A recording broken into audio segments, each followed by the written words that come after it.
Welcome to KritzKast episode 490 something or other. It's probably 3, but it might be 2. My name is Agro. I am joined today by eXtine. Yeah. Jakeowaty. Woo. Buck. Yo. And you, dear listener and audience member, welcome to the stream. Right, that's about as positive as I'm going to be throughout the entirety of this. So what we're going to do today is something we haven't done before. If it works out to be really, really good, then we might do it again.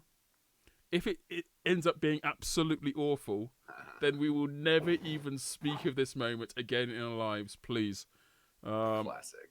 I have been outside enjoying beer at a beer festival all day, wearing these shades, feeling like a badass motherfucker, until I came home and realised that I have panda eyes. Nice.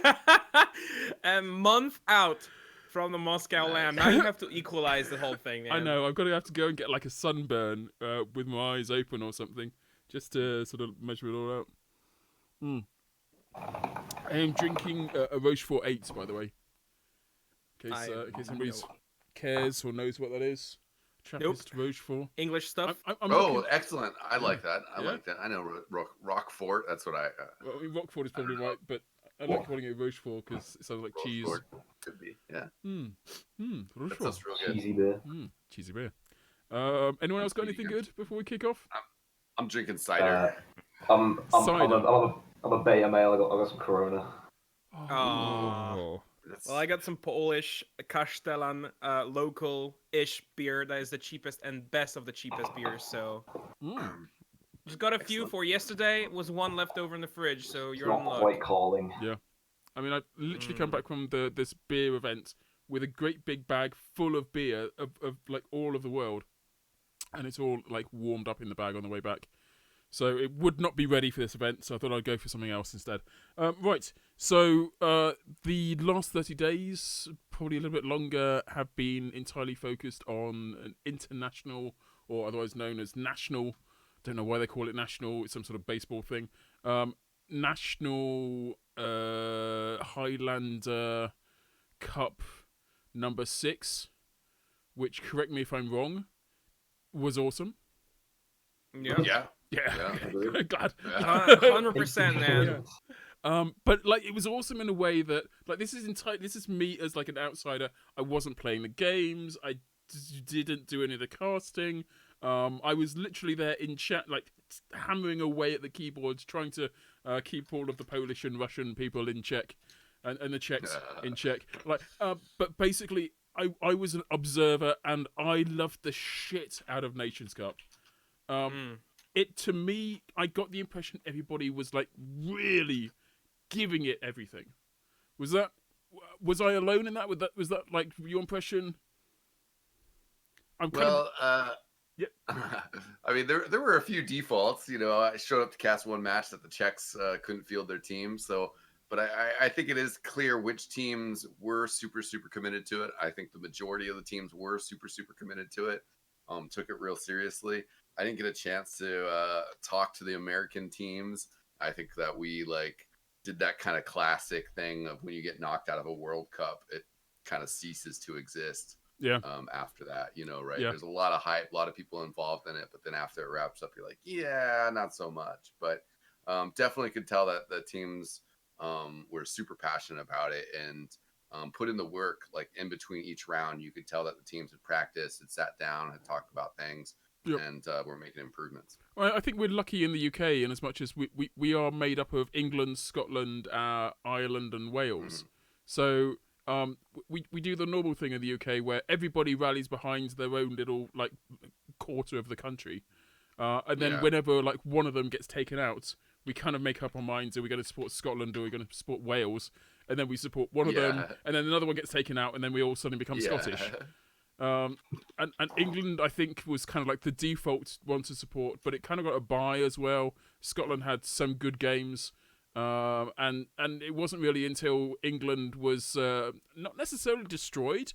They gave up a good fight. But I at that point, I don't know. I think I joined forces with Jake, and I suddenly became Polish or something. That was pretty much. And I think part of the thing with nations is because you're supporting like players that you kind of know and recognize and love anyway from teams that you recognize, know and love, the whole animosity sort of doesn't really exist. You might want to like identify with a particular team because it's your country, but in reality, so long as the games are good, nobody gives a damn. Right. Yeah. I mean, yeah, I'll just put my spin on it because I dare to say that it was the outside of both Copenhagen lands, this was the best event I was casted because it's over. And just because like the quality of those games was amazing, the people involved in that were amazing as well, and it kind of all those teams, like you said, Agro, were really committed, and you could easily see if there's a team that does not commit as much. We kind of followed Poland and Russia throughout their entire journey because they were those kind of underdogs. Like nobody really expected them to leave the group stage, and they did that. And they won 16ths, 8ths, quarters, semis, and you just like each time you think, okay, this is it. That's the last step. Yeah. That's the last step. And we're really glad you turned up, but it's going to be such a shame to see you go. But clearly, you're up against a superior team now. There's no way you can make it past this next level. Exactly. To that point, like there was an expectation. I know that I saw one of the posts on the ETF2L about like these are the teams that we absolutely categorically know of all of like the teams that are playing. These set teams are gonna make it through. Like maybe one of them will get kicked out, maybe one of them will lose, but like Poland wasn't there.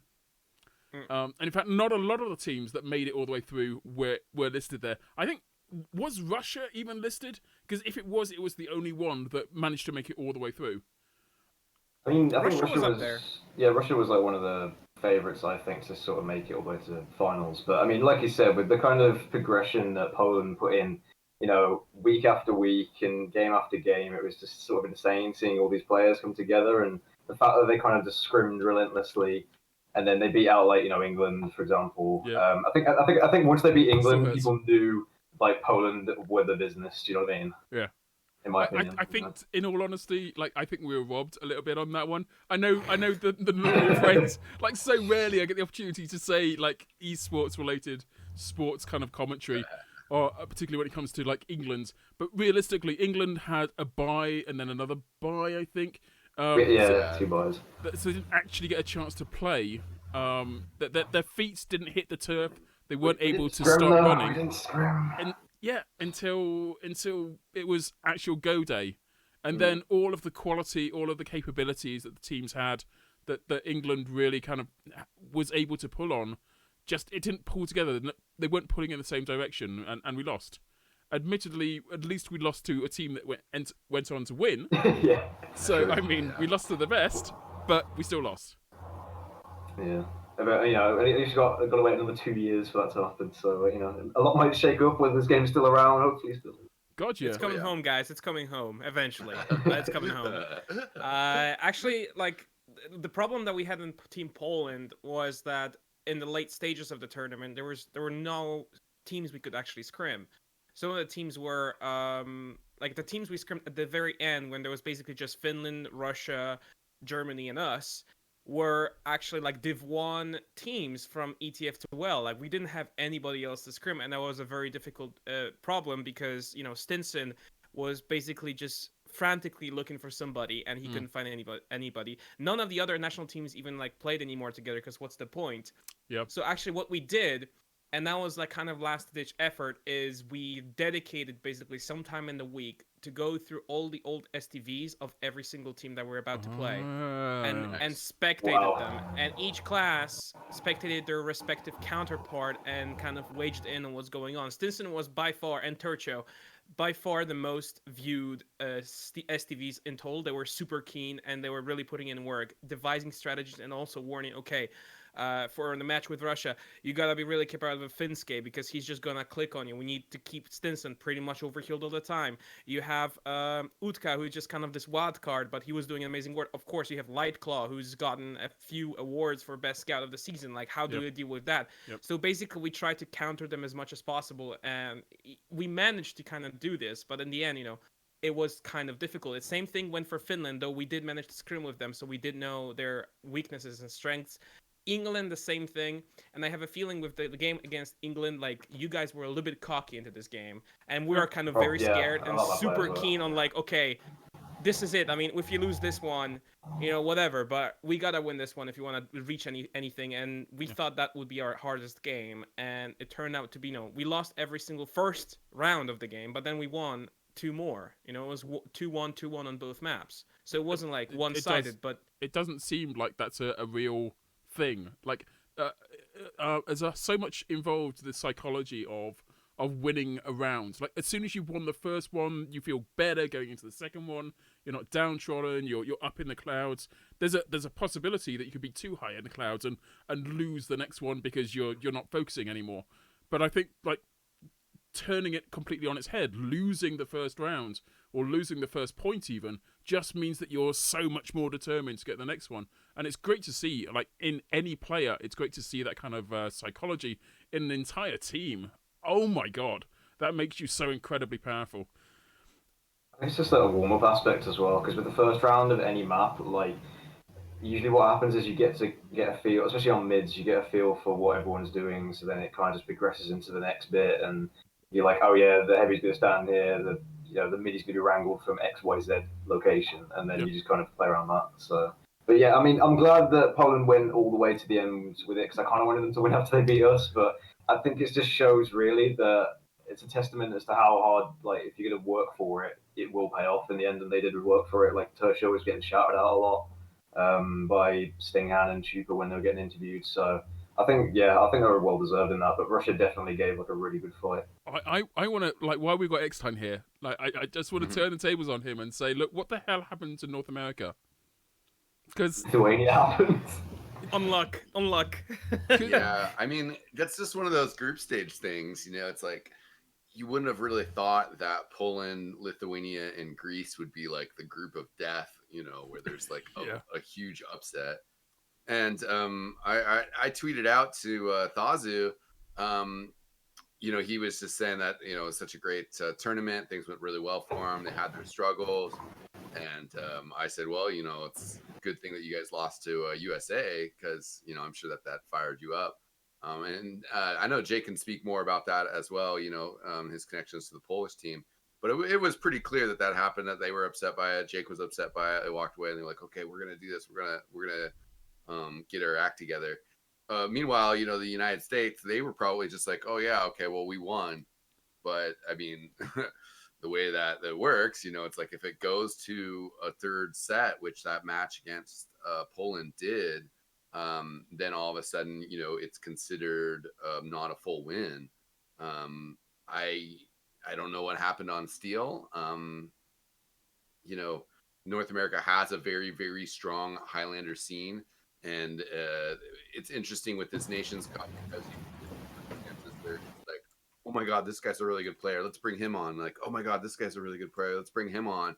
And then all of a sudden you realize, like, oh, well, we have a mix of, half Sixes players, half Highlander players. And also these players haven't played with each other. And there's just like not any chemistry, So I think it's sort of the combination of that led to us losing Lithuania.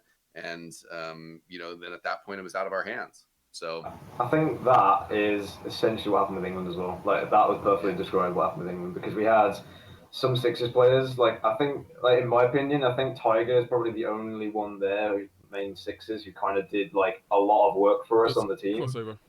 And Eames, like, he did have some like experience and strong opinions, but like, he still, like, on Steel, for example, like, I had to try and call Steel because obviously I'm like the main Highlander player there, and I'm like the main caller there on the Highlander stuff.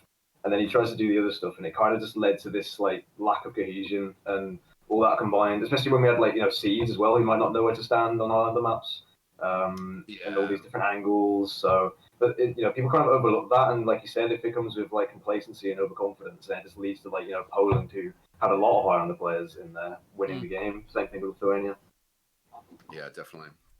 Yeah. So I think what we can really take away from this is, if you want to win, if you want to be the best, you want to like dominate your group, dominate the quarters, the semis, and go on to win everything.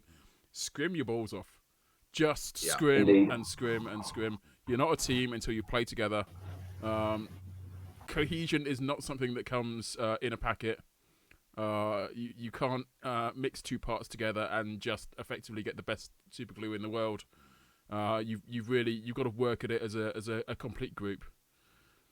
So with that in mind, I think what I'd like to do is get the four of us working together and reviewing some of the content. Not necessarily things that we've created. We covered a lot of the games, but we kind of we allowed, as is the way with Twitch, other people to create their own like clips of shit that they'd seen and liked.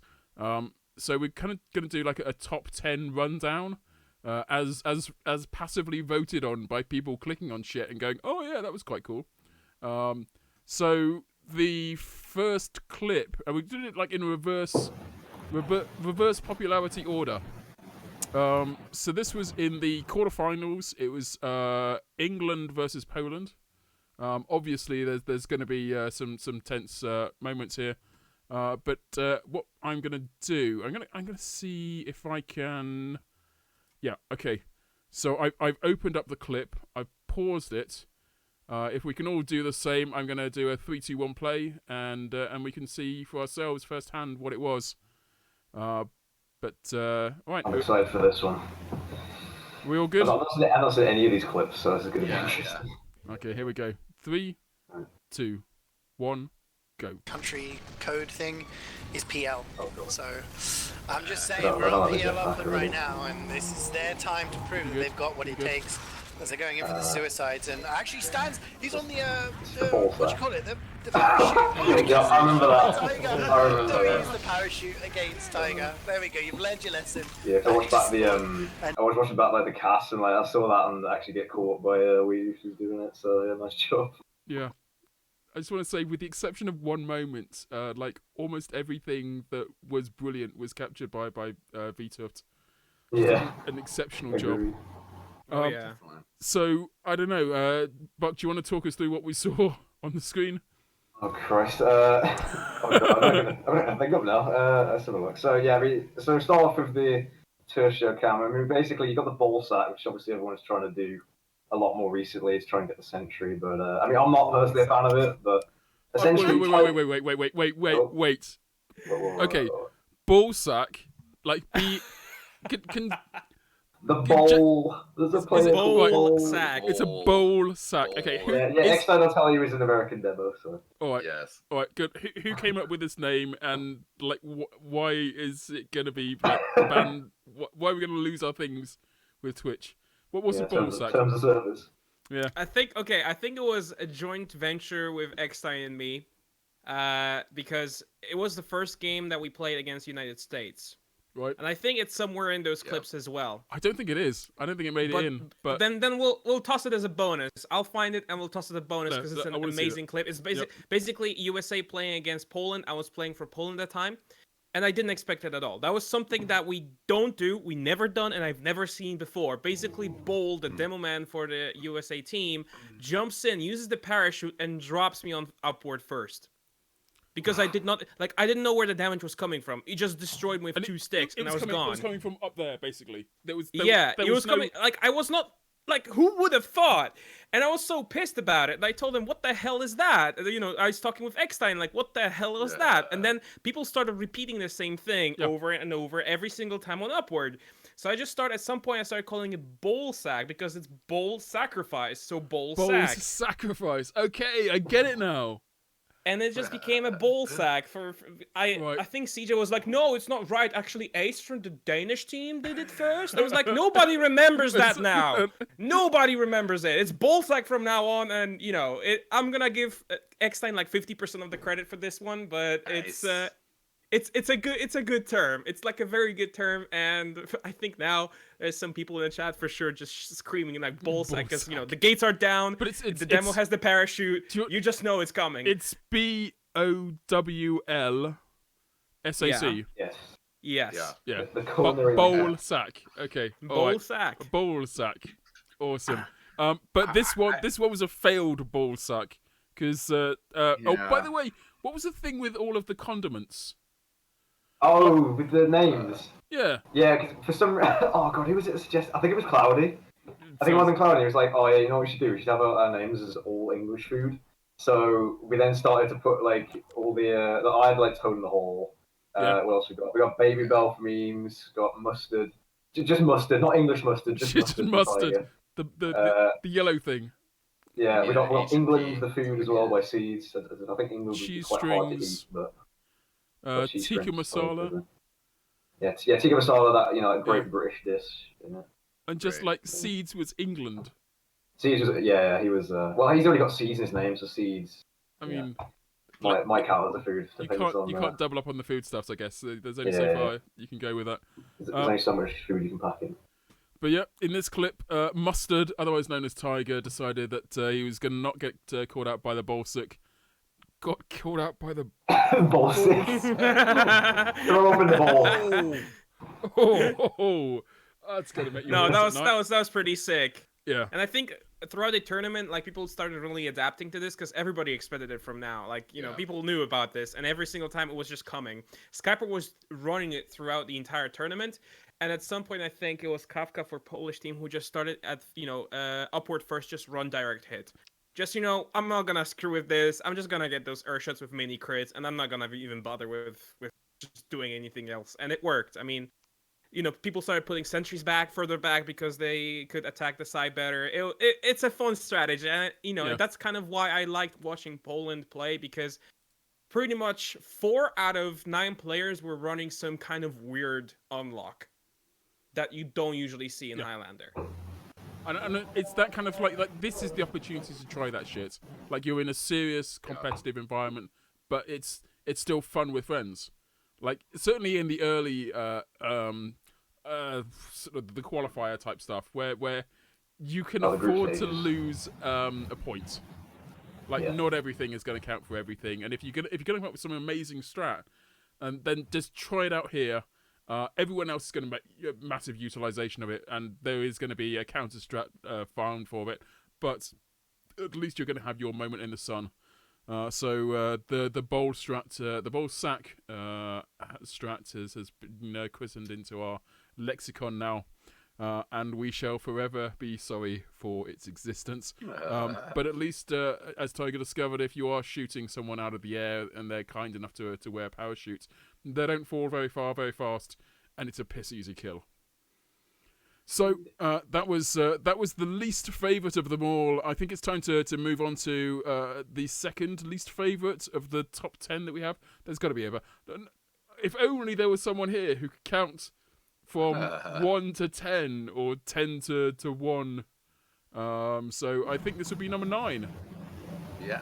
So let me open this up and hit the pause button. But it's not going. We just need eXtine to do the intro like number 9. Number 10. Right. Number 9. There we go. Here we go. So you guys are all ready for this? So I've got it on pause. Yeah. Yep. Right. 3, 2, 1. Click. Recap time, but it's not going to work out as the Polish team just actually going to. No, it's true. Under the last point, he's going to shotgun. No, he's going to. It's on the grabber save. Are we going to see Poland in finals? This is actually like number like 2 as well. I've inadvertently put it in. There's another slightly better one. We can come back to it in a few moments. But either way, that was insane. That was. This is number 2. This is accidentally both number 2 and number 9, so we have to figure out something else to do. But so this is Finland versus Poland.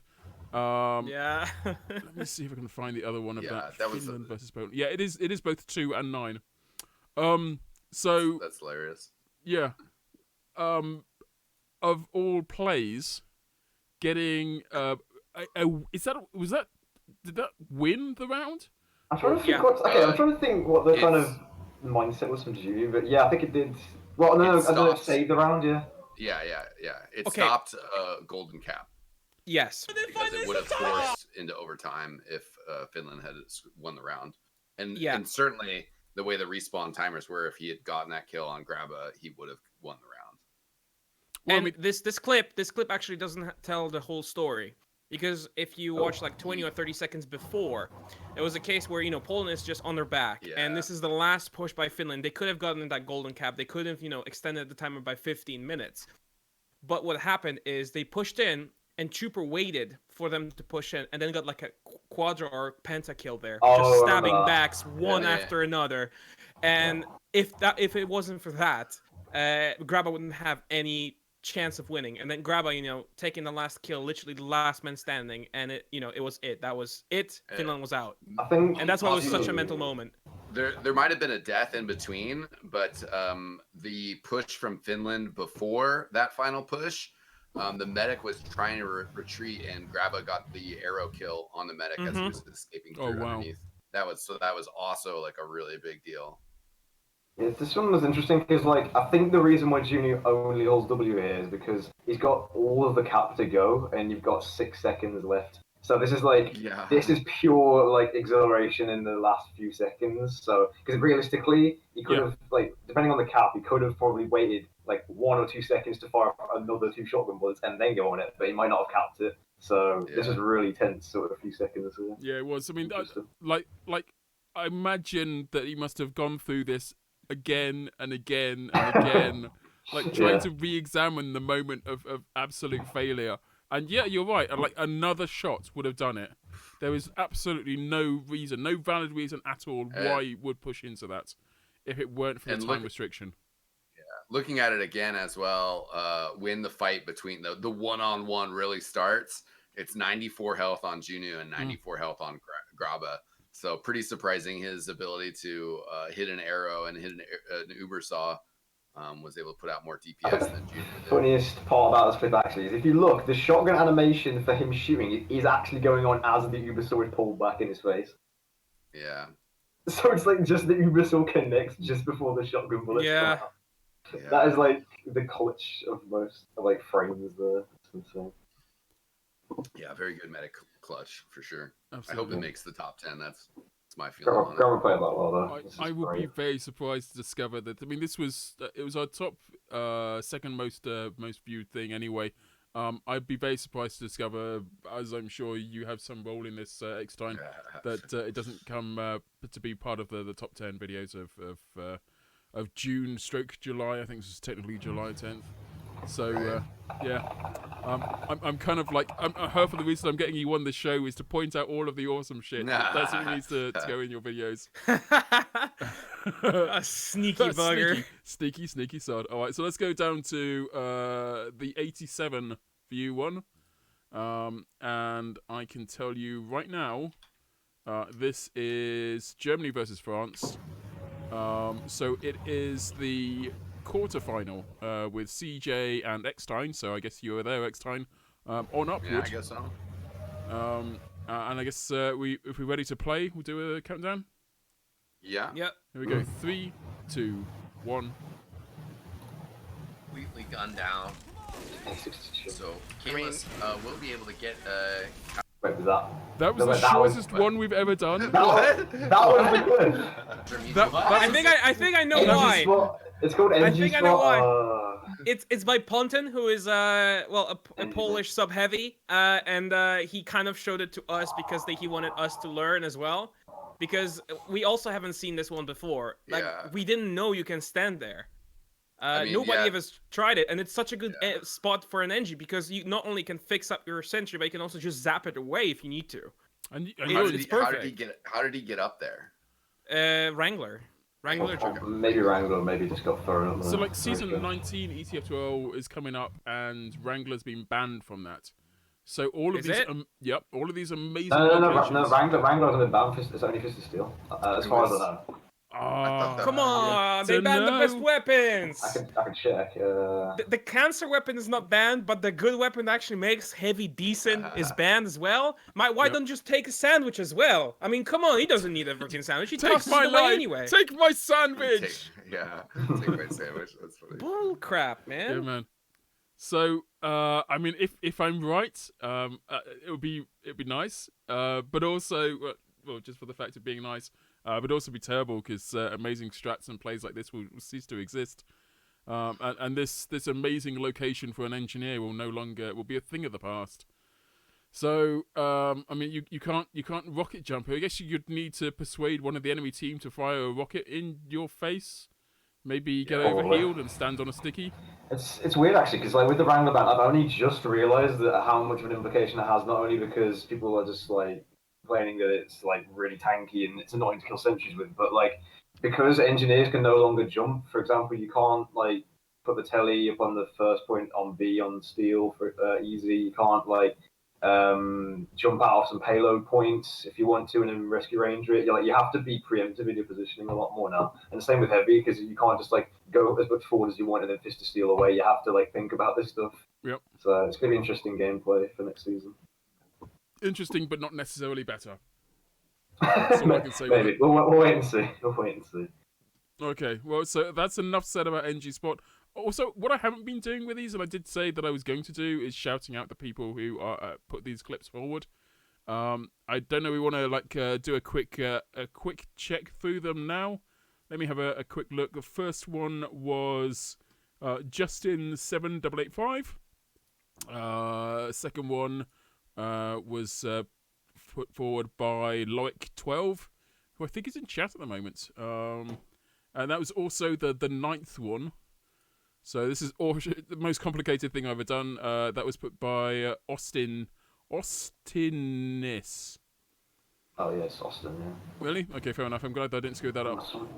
So I think we're going on to is it number 4, 5 words numbers? We skipped one. Finland versus Denmark. Is that where we are? No. Or did we miss another one? We missed one at products. Okay. It's the 112 views one. Yeah, okay. All right, here we are. Here me click on the pause, rewind that to the very beginning, and turn the volume up. So this is Poland versus Lithuania. It's in the round 3. CJ and eXtine also talking on this. And product is the map. So let us press the buttons in 3, 2, 1, click. She grabs the health back and then kills Justice, sort of on the flank, and then backs away and drops an XD in chat because somehow he survived despite that. I mean, it's almost BM how far forward Poland were. They're nearly spawn camping Lithuania at that point. And Sprayer, I don't think Marcus was aware. Oh my god, I remember commenting about this. Stab at the pipe, lock and load. Down lock and load too. Goes. Lock and load. What a play. Spamming Stan the man. Okay, I didn't see this. What? I mean, like, I know that there was a thing. I was trying to watch the kill feed to figure out what happened here, but essentially it's just like they all walk out on cliff, and then Stan's just gonna be spamming it. But because of like the angle of the lock and load and from where he was firing from, Sprayer just after being hit by the first one, just decided either he got launched upwards slightly, maybe I don't know, or just didn't really move, and then just takes both of them and just instantly dies after spawning. Yeah, he just got destroyed. Yeah, it was. And you know how lock and load works is that you have to get that direct. It doesn't just bounce out. So he literally just got 2 direct hits blindly into the cliff, just spamming, insane. And he got the kill on the medic. So naturally, he just started taunting because what else would you do? It makes no sense. Yeah. I'm asking for a friend here, but is that like a general thing that you do? You stand on point and you spam over that edge? Cause with all the demo weapons for sure. Because if you know that they're on cliffside, but to hit that angle with the lock and load, no explosions as Jake mentioned, and just the arc of it as Sprayer was backing up, just real crazy. And the other thing that I always forget as well, like as a player, whenever I go back and try and play a bit of comp, like I'm confused by the fact that I can't see any of the enemy team. Like the outlines don't exist for me. Yeah. So, and presumably they don't exist for these other players, regardless of how much it looks like they're cheating. They are just that good. So it's doubly awesome. It's like it's lucky to the nth degree. But a little bit of it is the knowledge, the expectation that people are going to be in that general vicinity anyway. But that must have been one of the worst moments to be on the other side of that, and get killed by this pill that came out of nowhere. Yeah, just the good old cliff spam. Yeah, for everybody's good luck, there's somebody else having a terrible day. All right, let's go on to number 125. No, to number them. The views number is 125. God, how many clips is that, Grosh? 125. There's 600 and something. All the clips. All of the clips. Right, so I'm pausing it. I'm going back to the beginning, and I'm turning the volume up on this one. So if we're ready, this is going to be Finland versus Denmark. It was in the quarterfinals. Jakeowaty, I think you're on this one with Tomato. This is in Upward. And I'm sorry, was there somebody singing in the background? Oh Christ! Is that a lovely moment. All right, so here we go. This one's called Surf. It's by Dynamodom.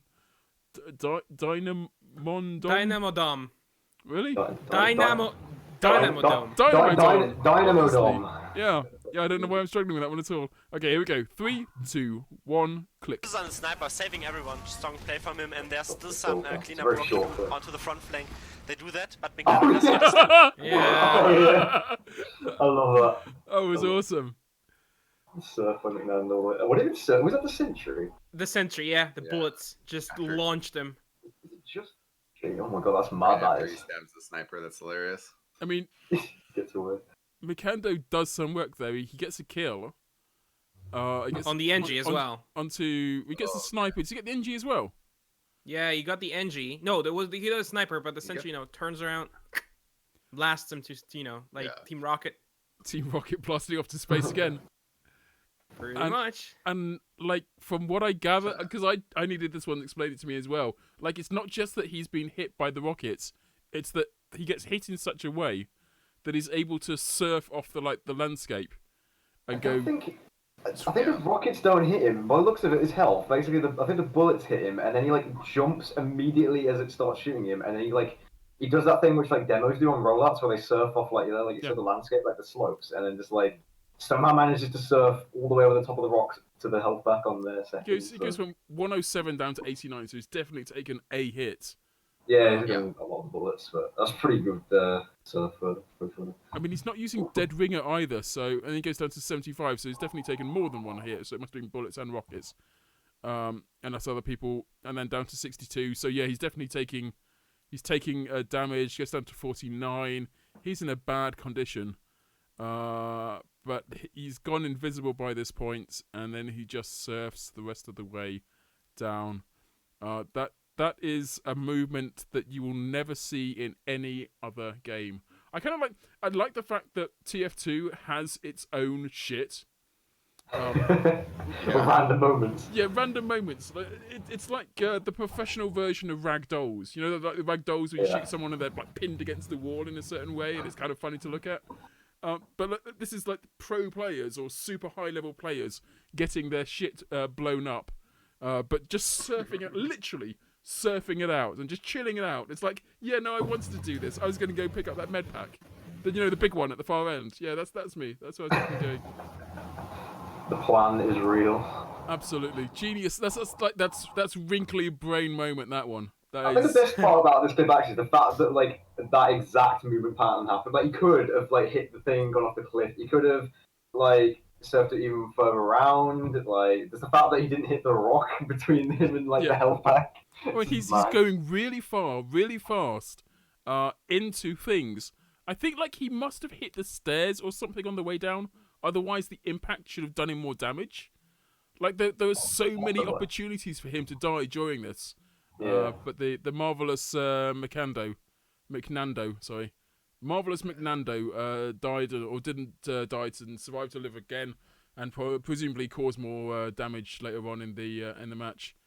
Right, we're rocketing. Speaking of rocketing, we're rocketing through these at the moment. Let's get on to number 137, Poland versus Russia. Jakeowaty, CJ on Gully. So I'm gonna open this one up and quickly pause it again. Oh, paused it right at 0 now. So what are we gonna? You clearly recall this one, Jake. What are we gonna see here?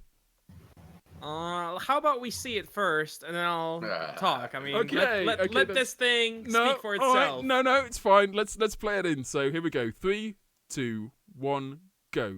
Oh, it's an early pop as well. They don't want to risk those sticky traps. A lot of people getting flashed by the red. They're losing a lot of players. Grab actually gonna go down. Tazo as well. It's down to full of both. Is left and right and center going down our blue players. But Kafka's walking on the point, trying to save it. A lot of players on the point right now. such a mess. Pahan Uber slowing the engineer, he gets a kill, but Turcho, the last alive player, Oh! the point, he's gonna be able to finish with the Wow, last man 11 alive gets the point done, 1-1. That mini almost saving the game. 11 HP, 11 HP Yep. on That was Finske. pretty fantastic. And I just like how this whole action just kept accelerating, and I was just like going to higher gears to the point where I was like, holy shit, when will this end? Please stop. And we talked about this before. I don't know if it was before like the cameras went live before we actually started this broadcast. But the idea like the Polish team just, and for that matter the Russian team, neither team would let it go. Both teams would just throw themselves at the point, literally have everything they possibly could do to try and win the point or steal the point or save the points. Like everything, literally everything went into that.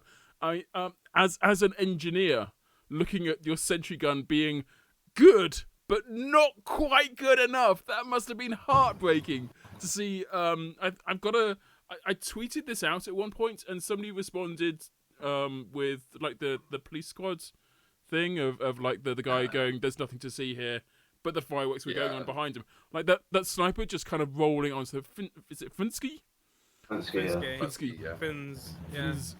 Just and the best part is like you never see snipers on the point. I mean, that's not what they do. Their job is to shoot heads and that's it. You don't need to stand up. And that lone sniper is like, this is my time to shine. I need to get this one done because they're about to respawn. And that mini sentry, like one more shot would have taken him out.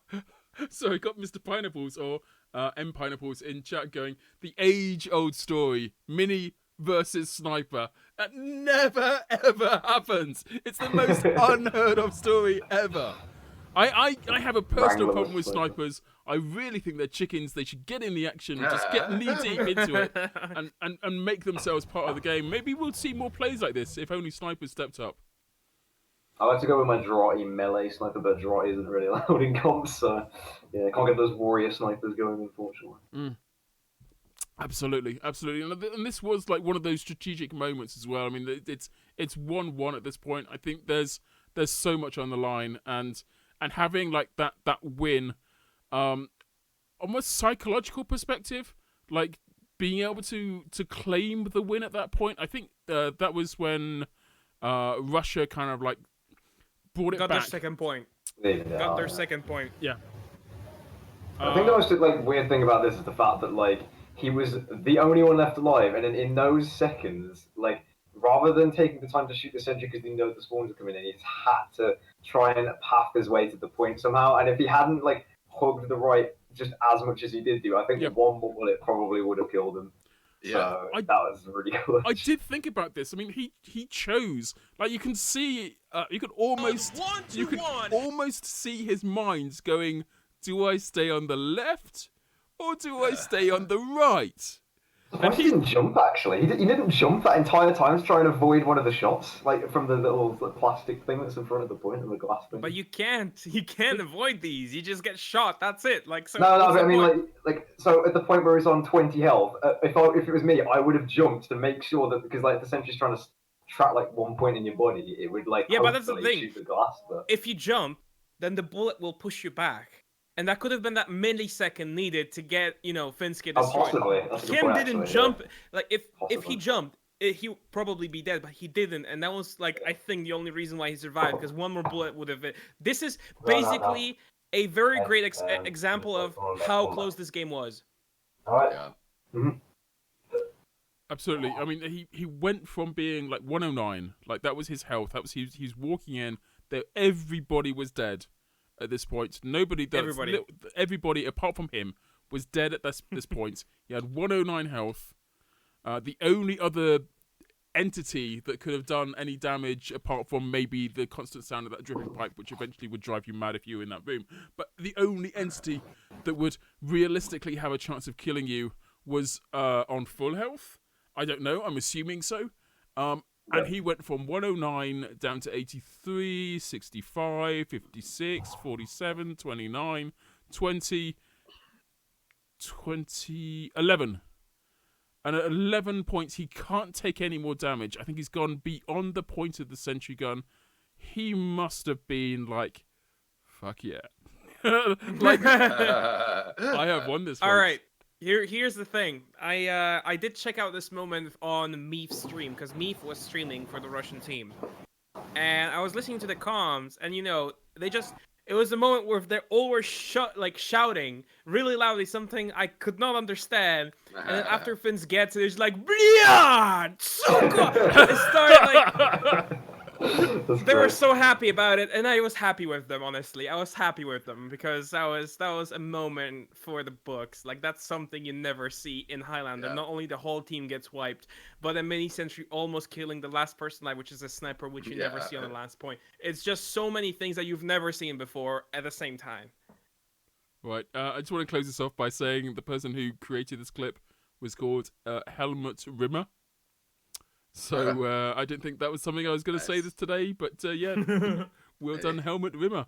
Right, I think we have only a few left to go before you gents can disappear on your wild stallions and Buck can stop getting told off by his dad. Hi, Buck. Are you back with us? Yeah, no. I think is this different now? Does this sound different? Because I think it sounds so much better. Yeah, I didn't realize this. You literally messaged me saying I think your mic is different, and it's because for some reason my PC picked up my webcam one. So I've had this the entire time for no reason. So yeah, shout out to Weaved again, the god that he is. Exactly. Without whom nothing would exist in the world. The world would not revolve. That's possibly true.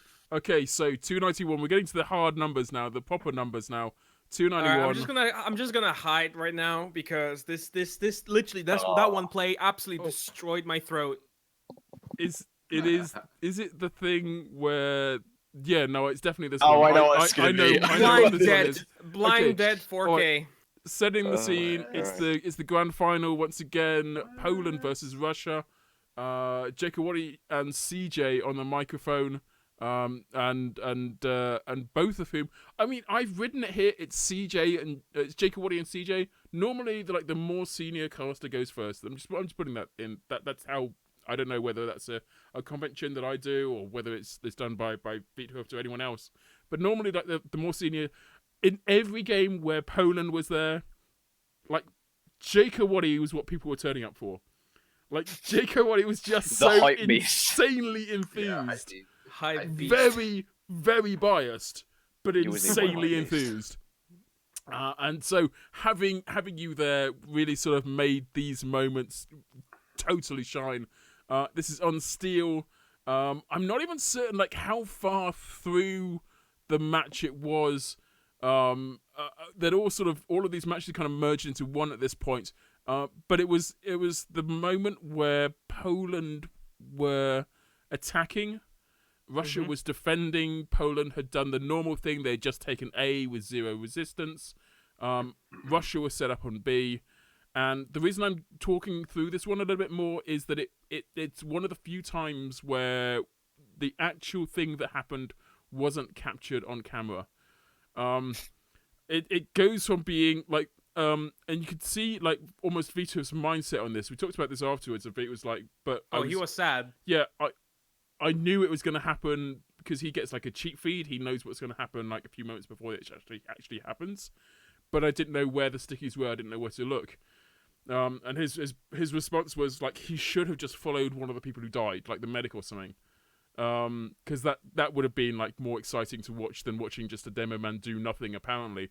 But the demo man has already laid his stickies out on the A to B connector.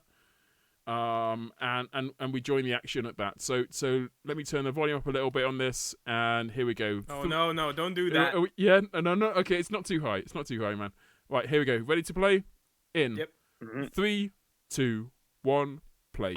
They want to show Russians what they can do. Their power, their Polish might is moving in. Oh my god! Takes them 4. And and that's all it is. That is all it is. That's insane. That was. I mean, you like if you want to get the best from this, just watch the kill feed. Because that is you. I was watching that because I usually have that mirror tool that Lasse, aka Dalagard, that we work with Phoenix Red, actually made for us. Is that basically I can see what Weedhood sees. So Nice. I can just set it up so I see exactly what he sees at the same exact time. And at that time, one time I actually was not doing that. I was spectating on my own. And I was there with the Polish team watching A point, doors being unlocked. Yep. And then I see half of them vanish in an explosion. And I just shouted so hard it ruined my throat for the rest of the evening. And I was then sitting like this for a solid minute. Just sitting there and listening CJ take over because I was just so like destroyed. Blind luck. There was nobody to tell Crime they were doing that. Yeah, no, he clearly. All about the timing. All about the timing. Yeah. Just Thanos snap, you know, and he gets rid of half of the team. And a sentry. Yeah, the sentry. So the engineer is carrying a full sentry gun, and that also gets destroyed with the engine. Yeah, and you know what the strategy was? The strategy was to put engineer on E point where the despawn is, so on the other side. He goes to the white room, goes around, and puts it there to have it like lock down the spawn door. Entire team moves into E, and you just swarm it and get hold of it. And that whole entire plan was just thrown out of the freaking window because of that one play. So then it was I actually missed that play as well because I alt-tabbed someone to Steam message them. At that exact time, I come back, all I hear is just Jake screaming, and then I'm in chat just thinking, what on earth just happened? And I'm like, oh no, I just missed the biggest trap ever. Nice. Absolutely wonderful. And Jake, I mean, I again, you do feature rather a lot in these clips. I'm a meme. I mean, I'm like a memeful person, right? You're there's so much meme potential in you. But yeah, that was kind of a crucial moment for this match. And even with that, you still managed to, or Poland still managed to beat Russia ultimately. But at that one moment, again, I would have loved to have been like listening into the Russian comms as it happened. There would have been congratulations all around. And I think realistically as well, given that this is something that is clearly possible, I could imagine someone, whether it was a demo man in this particular case, or whether it was just someone that they kind of like set up the interns to try and time it out, figuring out exactly how long it takes for the doors to open and the team to get through after the point is captured. Like if I were that demo man, I'd be sat there with a stopwatch going right now. And then when it pings at me, I'd set the stickies off because that seems to be just an incredibly overpowered strat when it works. This is why every single I said this because I was watching this kind of with some teammates, and that's what I said to them. That's why every single time I get to that door as a main caller, I always say three things. I say pyro first, check for sticks, and look up for hiders, because every single time there's always going to be at least one of those things. Like if they know you're going to go for that strat, some people might expect it, some people might not, but yeah, it's usually like a good mentality to get into, to be fair. But yeah, that was a pretty insane bit. Well, I think the other way that you can tell that it's going to happen is if there's more than ×2 on the point. Yeah, that as well. If you get like ×8 on the point, it's a bit obvious. They're definitely coming this way. Yeah. So I guess lessons learned, both in terms of broadcasting and in terms of team playing. That was an absolutely wonderful moment though, and again made even more so by Jake, your reaction. Right. Yeah. We're into super big numbers now. Final 3, although again I have already spilled the beans on number 2, so I guess final 2, unless you're able to find the bold strat, or bold sack as it's otherwise called. So here we go. 491 Portugal versus Denmark.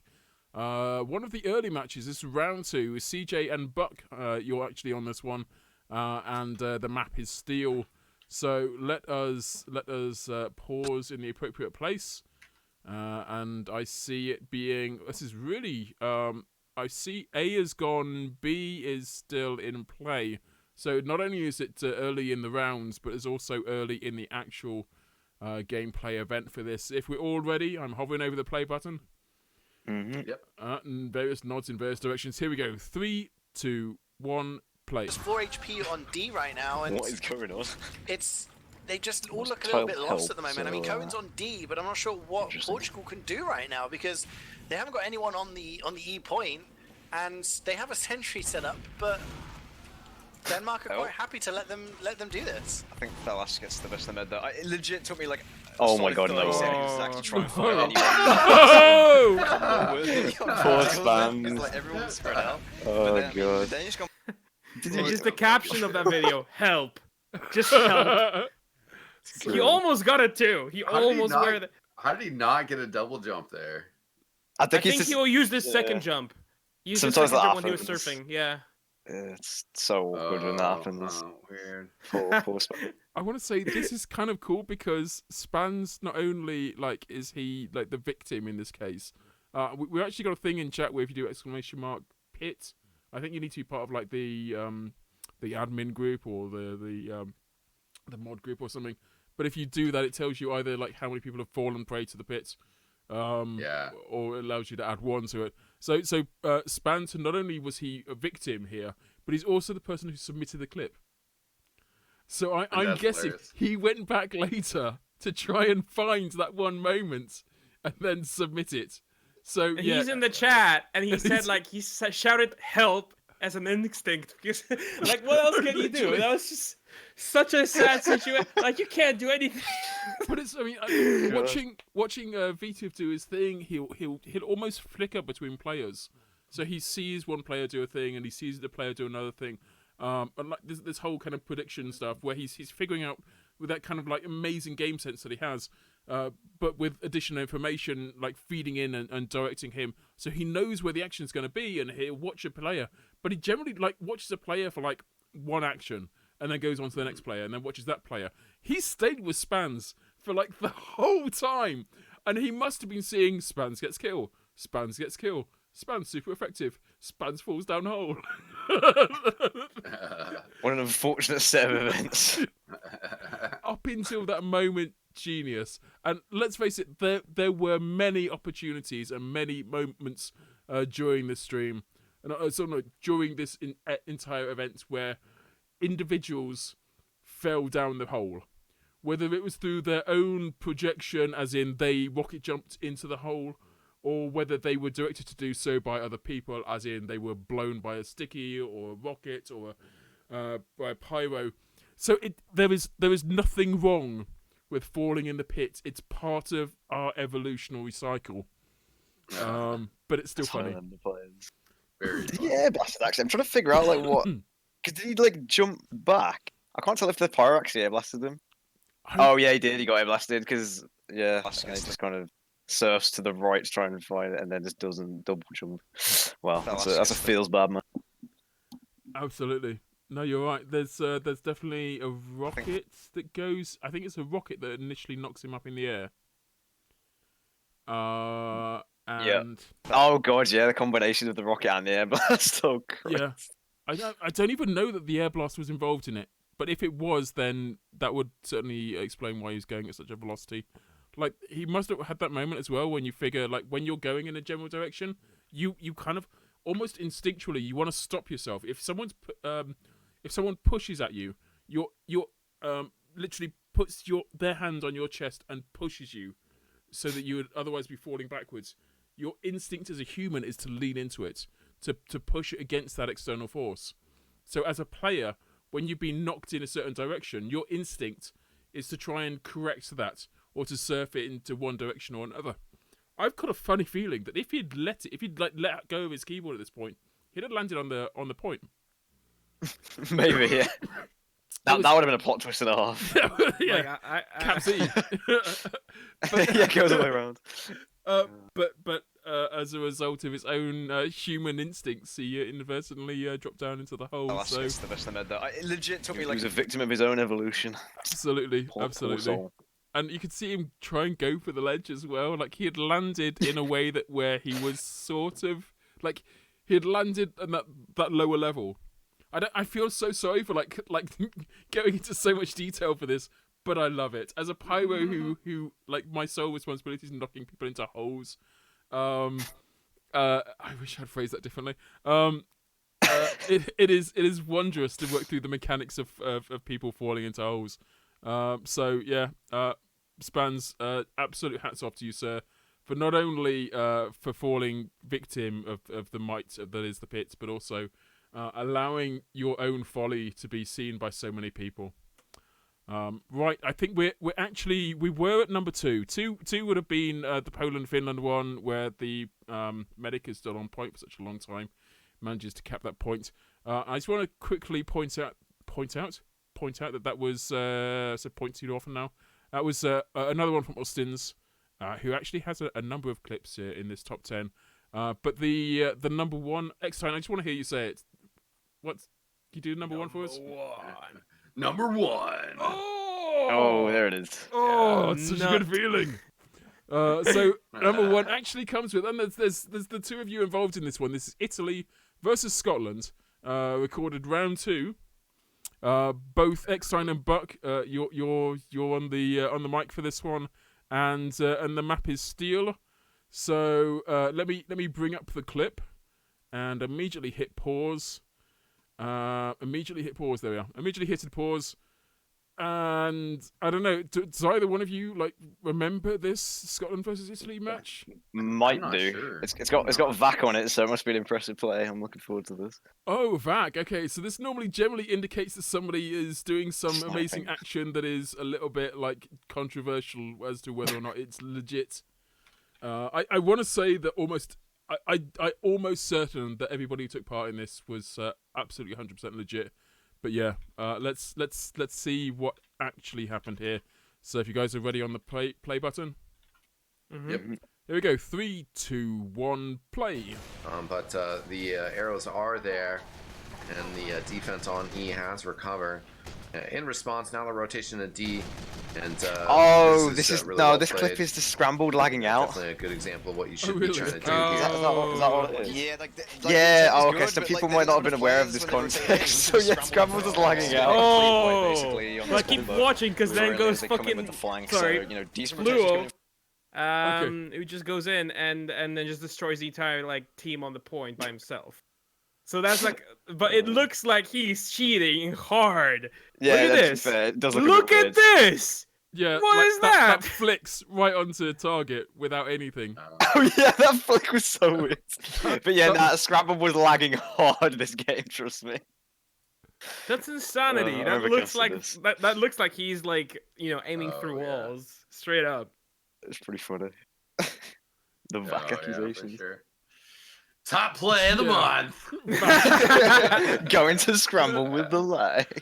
Well, I got an extra one. I found the bowl sack that we've talked about in the beginning, which I've posted on our chat. Okay, I see it right now. I am pausing this one. I'm so glad you found this. Genuinely, I mean, it has 14 views.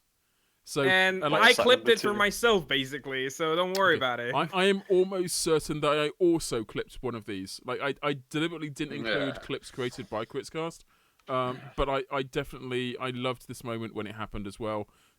So again, Finland versus Denmark. This is the creation, the moment when the ball sack was first seen on our screens by our eyes, or at least named to be so.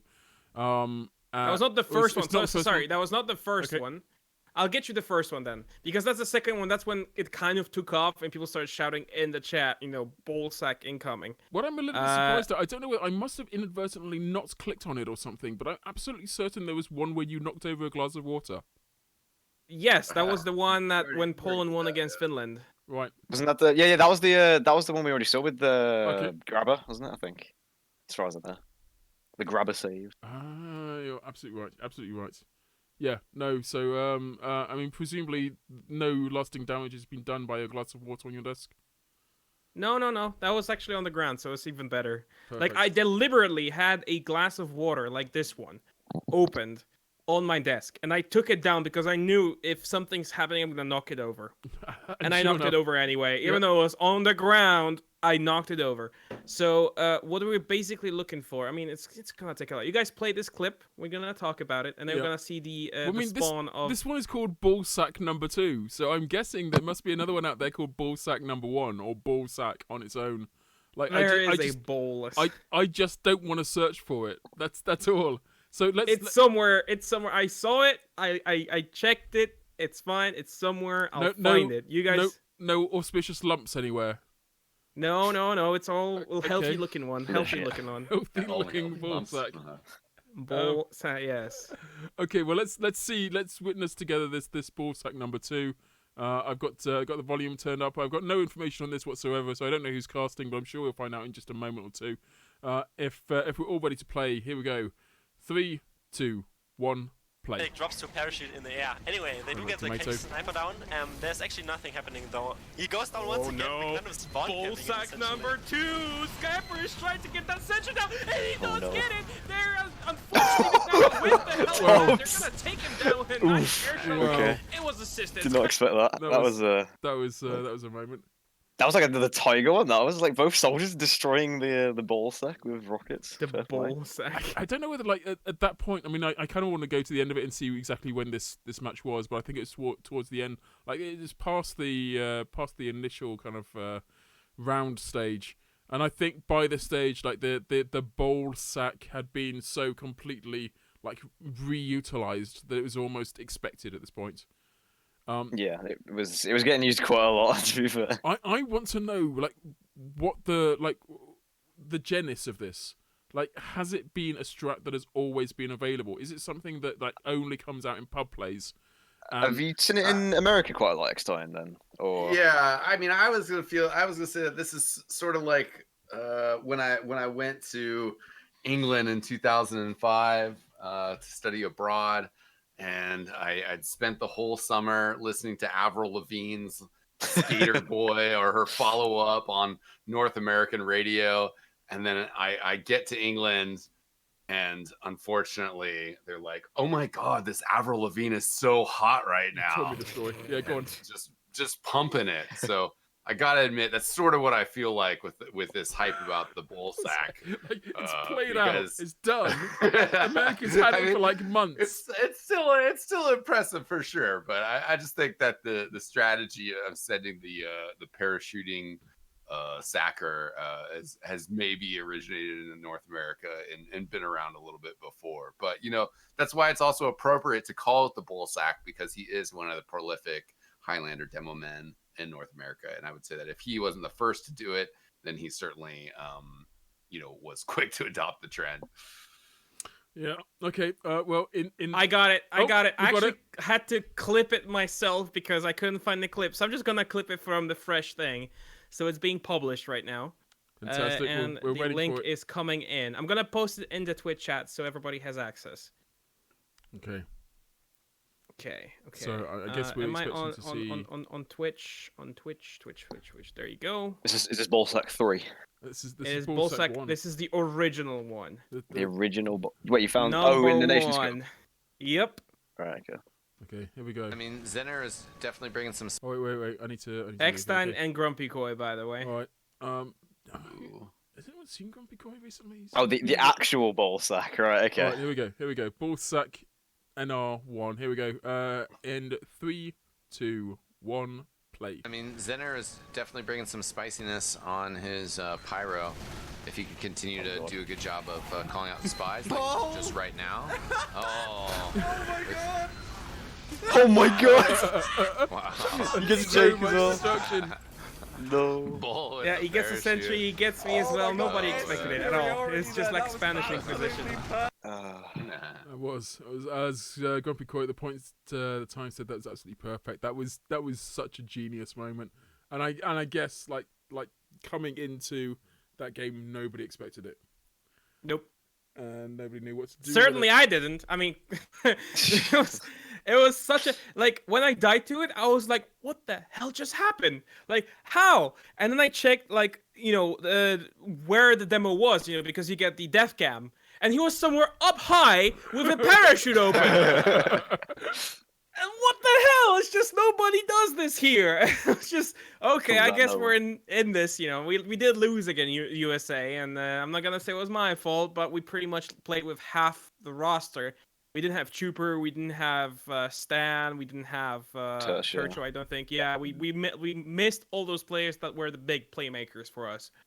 So Graba was also missing, obviously. So it was a hard game for us, but I mean, in the end, we did prevail. So we got all the ball sacks. I don't like, because the thing is that sack, the call should just be instantly just demos parachuting, and everyone will look up. Because the reason why, in my opinion, it shouldn't work is because your heavy will shoot it, like your wrangled sentry will shoot it, and the sniper will shoot it. Like all those three things in the demo, and it's just death. But I think apparently parachute is too OP. So I think part of it is that they were coming in from the defender's perspective, the left hand side. Yeah, where there is nothing that, maybe, normally comes anyway. So I think there's like a path logic to it. There's the gamers don't look up logic to it, and the sheer unexpectedness of it that just worked perfectly the first time, and progressively less so as each subsequent player tried it out.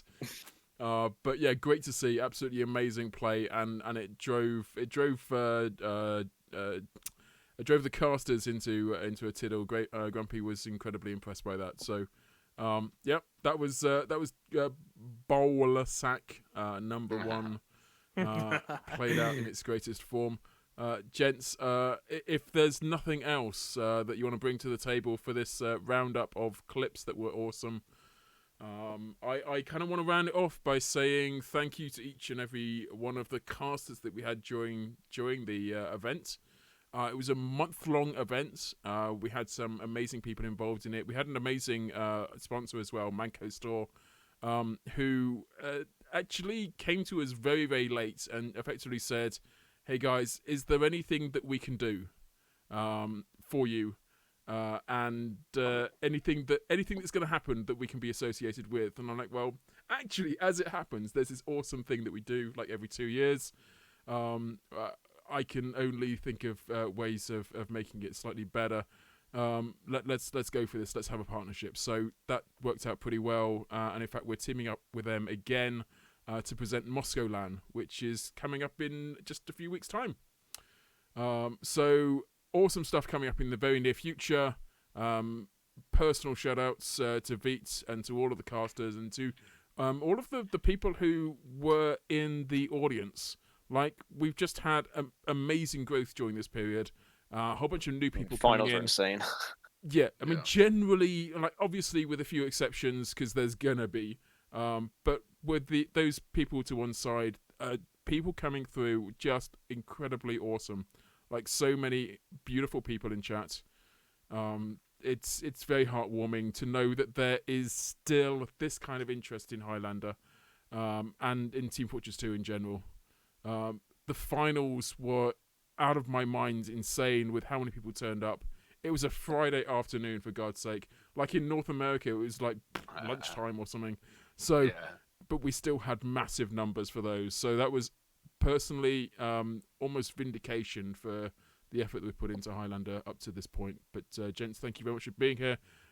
Anyone you want to give a shout out to, a final shout out to? Let's go in clockwise condition. Jakeowaty, who you got? I'm gonna shout out one group of people that I never shout out, which is my family, because they've been actually watching my games. My dad was cheering me on. Wow. And it's something that you never expect. It's like how parents can get into video. But my dad was actually messaging me, when is the next game? When are you casting? Why are you not casting? So it's a big shout out to him because he was supportive throughout the entire thing, and it's something that you rarely see. And it was really awesome to have him, and I even see him in the chat and cheering on the teams. Nice. And he was super happy when Poland won, because obviously he's cheering on for Poland. So he was just as excited as I was, and that was pretty fun. So big shout out to him, I mean, amazing. I was just so happy to have him watch me, perform. That's something that's really building you up and giving you that extra boost that you need. Excellent. Okay, eXtine, any quick shout outs from you? Just a quick shout out to the ETF2L staff for putting this together, and also everything that they've done over the years for this event. It's just fantastic, and it's been awesome that it's just kept running.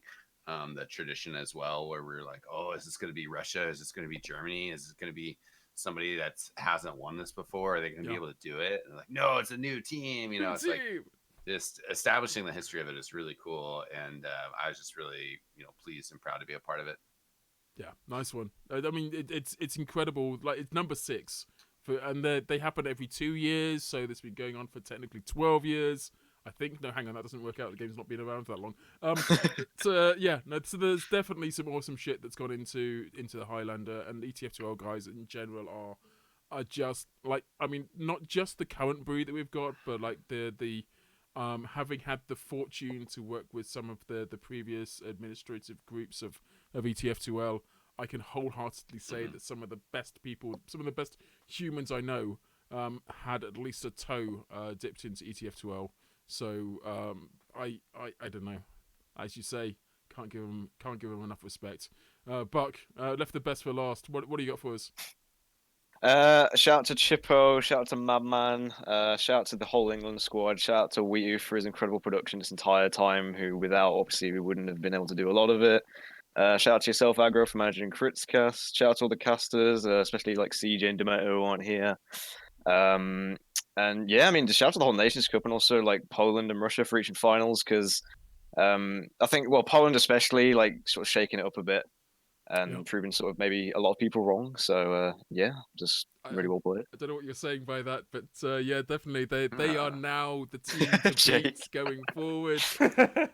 So when it comes to this game again, when we were doing Nations Cup again in 2000 and what year are we in? 2021. Babe, we're definitely going to be doing it. We're be old. We're already old. We're older than we've ever been, and now we're even older.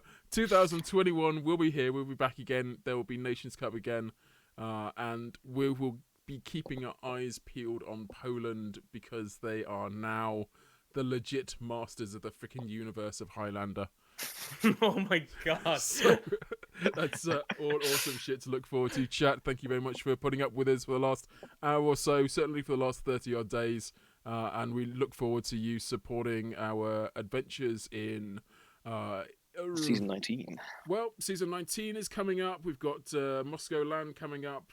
There's absolutely, definitively not going to be any end to competitive in KritzKast. Look forward to seeing you all there. Good night, everybody. I haven't even got an outro music button, so I don't know if you guys want to hum your favorite tune. We'll die on that. So good night, everybody. Take care. Sweet dreams. Some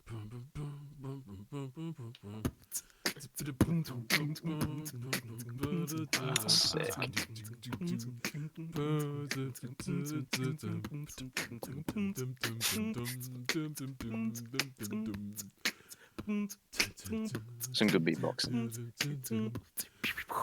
There you go. That was tight.